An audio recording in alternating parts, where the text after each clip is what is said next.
चलिए आगे बढ़ेंगे और रुख करते हैं सुपरफास्ट खबरों का। पाकिस्तान के प्रधानमंत्री इमरान खान को पद से हटाने के लिए विपक्ष अविश्वास प्रस्ताव लेकर आया है। इस प्रस्ताव पर आज यानी 25 मार्च को नेशनल असेंबली में बहस होगी। नेशनल असेंबली के अध्यक्ष असद कैसर ने सदन का सत्र बुलाने का आदेश भी जारी किया है। संयुक्त राष्ट्र महासभा में यूक्रेन में मानवीय संकट के लिए रूस को जिम्मेदार ठहराने वाला प्रस्ताव पारित कर दिया गया है। इसके साथ ही तत्काल संघर्ष विराम की अपील भी की गई है। वहीं एक बार फिर भारत इस प्रस्ताव पर वोटिंग करने के लिए यूएनजीए में अनुपस्थित रहा। यूक्रेन पर रूस के हमले की शुरुआत के एक महीने बाद आज गुरुवार को नाटो नेताओं ने ब्रसेल्स में मुलाकात की है। इस समूह में शामिल देशों के नेताओं ने कहा है कि वे यूक्रेन का रूसी हमले से लड़ने और आत्मरक्षा के अधिकार को बनाए रखने के लिए सुरक्षा सहायता के साथ समर्थन करना जारी रखेंगे। प्रधानमंत्री नरेंद्र मोदी ने गुरुवार को सिख समुदाय के बुद्धिजीवियों से मुलाकात की। इस दौरान प्रतिनिधिमंडल से कार्यों के साथ कई अहम मुद्दों को लेकर चर्चा हुई। सिख समुदाय के प्रतिनिधिमंडल से मुलाकात में पंजाब में ड्रग्स का मामला भी उठा। सिख समुदाय ने कहा है कि देश के इतिहास में शायद ही नरेंद्र मोदी जैसा प्रधानमंत्री मिले। सिख समुदाय के इस प्रतिनिधिमंडल का कहना है कि सभी भारतीयों को प्रधानमंत्री के साथ कंधे से कंधा मिलाकर चलना चाहिए। मुख्यमंत्री अशोक गहलोत आज रायपुर में छत्तीसगढ़ के मुख्यमंत्री भूपेश बघेल से मुलाकात करेंगे। मुलाकात के दौरान प्रदेश में कोयले की आपूर्ति को लेकर चर्चा होगी। साथ ही कई अहम मुद्दों पर भी बातचीत हो सकती है। देश में एक बार फिर जनता को महंगाई का झटका लग रहा है। प्रदेश में भी पेट्रोल डीजल के दामों में इजाफा हुआ है। ये नई दरें आज से लागू हो गई हैं। राहुल गांधी ने कई मोर्चों पर एक साथ मोदी सरकार को घेरने की कोशिश की है। राहुल गांधी ने ट्वीट कर कोविड पीड़ितों के इलाज की अनदेखी और उद्योगों की बदहाली के लिए मोदी सरकार को जिम्मेदार ठहराया। राज्य कर्मचारियों की पेंशन स्कीम को लेकर के मुख्यमंत्री अशोक गहलोत का बड़ा फैसला, 10% की मासिक कटौती को समाप्त करने की मंजूरी दी। कर्मचारियों की भी एनपीएस कटौती नहीं होगी। राजस्थान विधानसभा में ध्वनिमत से नकल और पेपर लीक विरोधी बिल पास हो गया। जनमत जानने के लिए प्रचारित करने का प्रस्ताव स्वीकार किया गया। नेता प्रतिपक्ष गुलाबचंद कटारिया ने एंटी चीटिंग बिल को लेकर गहलोत सरकार को सदन में घेरा। कटारिया ने कहा है कि सिर्फ कानून बनाने से पेपर लीक जैसा बड़ा अपराध नहीं रुकेगा। नकल रोधी बिल पर चर्चा के दौरान नेता प्रतिपक्ष भावुक हो गए। कटारिया ने रोते हुए कहा कि नकल के कारण मारा गया गरीबों का हक, परीक्षा का सिस्टम बदलना जरूरी।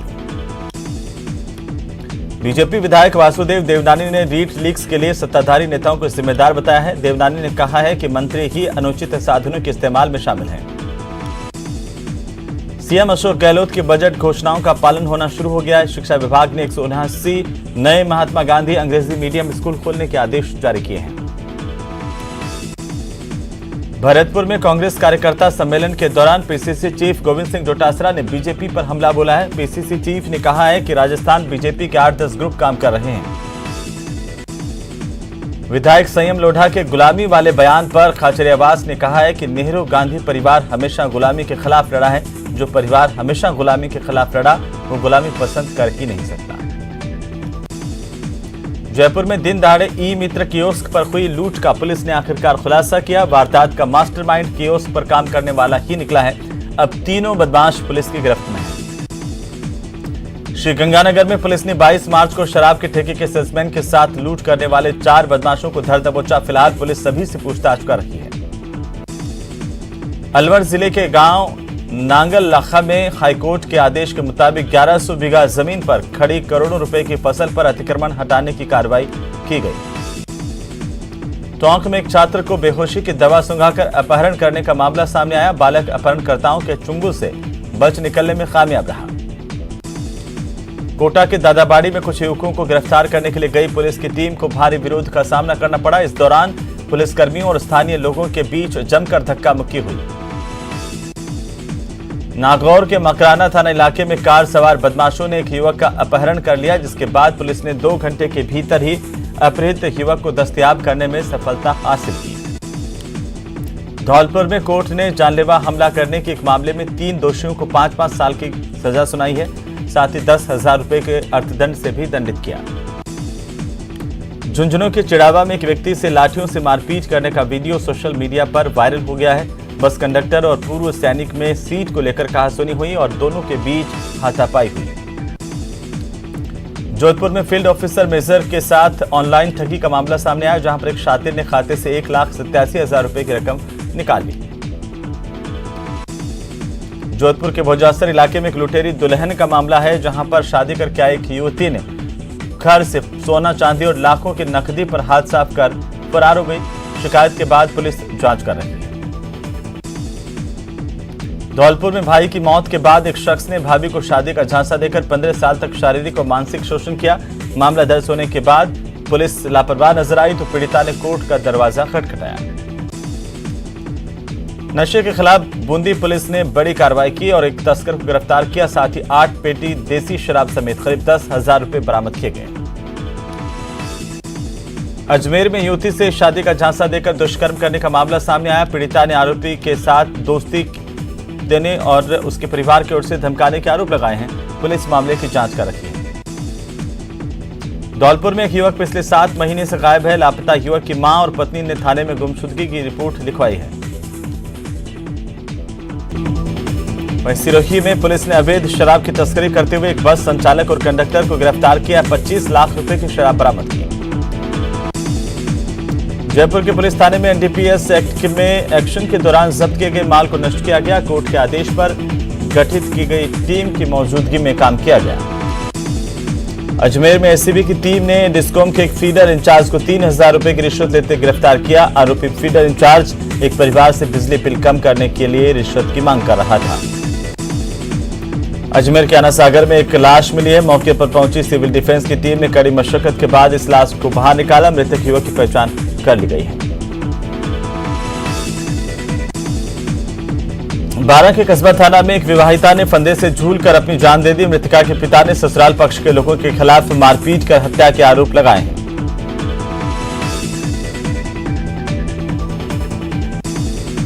नाबालिग से दुष्कर्म के मामले में हनुमानगढ़ पोक्सो कोर्ट ने दोषी को 10 साल की सजा सुनाई है। साथ ही 1,20,000 रुपए का जुर्माना भी लगाया।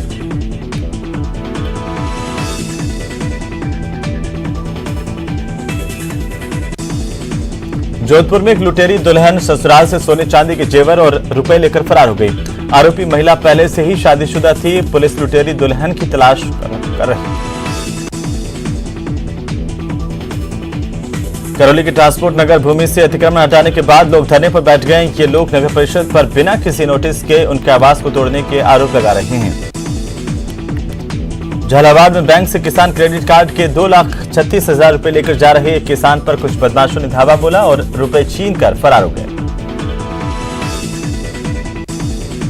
श्रीगंगानगर में अवैध मादक पदार्थों के खिलाफ कार्रवाई करते हुए पुलिस ने एक आरोपी को गिरफ्तार किया। आरोपी के कब्जे से 1 किलो 34 ग्राम गांजा बरामद किया गया है।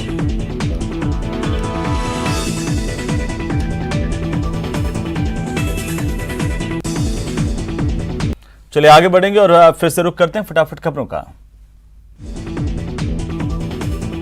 बूंदी में केशवराय पाटन कोर्ट ने हत्या के एक मामले में 4 आरोपियों को आजीवन कारावास की सजा सुनाई। साथ ही 60,000 रुपए का जुर्माना भी लगाया।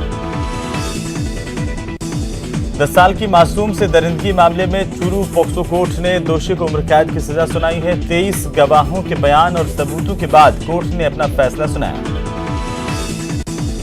कोटा में फाइनेंस कंपनी की धमकियों से परेशान होकर 55 साल के व्यक्ति ने सुसाइड करने की कोशिश की है। टोंक में स्कूली छात्र को बेहोशी की दवा सुंघा करके अपहरण करने का मामला सामने आया। हालांकि बालक अपहरणकर्ताओं के चुंगल से बच निकलने में कामयाब रहा। बांसवाड़ा के दानपुर थाना इलाके के बोकड़ा बोर गांव में 3 बच्चों की मां ने विषाक्त पदार्थ खाकर जान देने की कोशिश की। महिला का अस्पताल में इलाज जारी है। चूरू में गुरुवार को कोर्ट से घर लौट रहे वार्ड संख्या 27 के पार्षद और उसके बेटे पर जानलेवा हमला करने का मामला सामने आया है। प्रतापगढ़ के छोटी सादरी थाना पुलिस ने न्यायालय से वन्य जीव अधिनियम के मामले में 11 सालों से फरार चल रहे स्थायी वारंटी को गिरफ्तार किया है। कोटा के बहुचर्चित 15 साल के स्कूली छात्रा की हत्या के आरोप में जेल में बंद ट्यूशन टीचर गौरव जैन को जिला विधिक सेवा प्राधिकरण की ओर से विधिक सहायता उपलब्ध करवाई गई है। जिला एवं सत्र न्यायाधीश धौलपुर रीता तेजपाल ने जानलेवा हमला करने के एक मामले में 3 दोषियों को 5-5 साल की कठोर कारावास की सजा सुनाई और 10,000 रुपए का जुर्माना लगाया। चित्तौड़गढ़ पुलिस ने इंश्योरेंस क्लेम के नाम पर हत्या का खुलासा किया। पुलिस के मुताबिक आरोपी रविंद्र ही संतोष नाम के व्यक्ति की हत्या कर खुद को मृत घोषित करवा दिया था। इसी के साथ ही बुलेटिन में फिलहाल इतना ही। नमस्कार।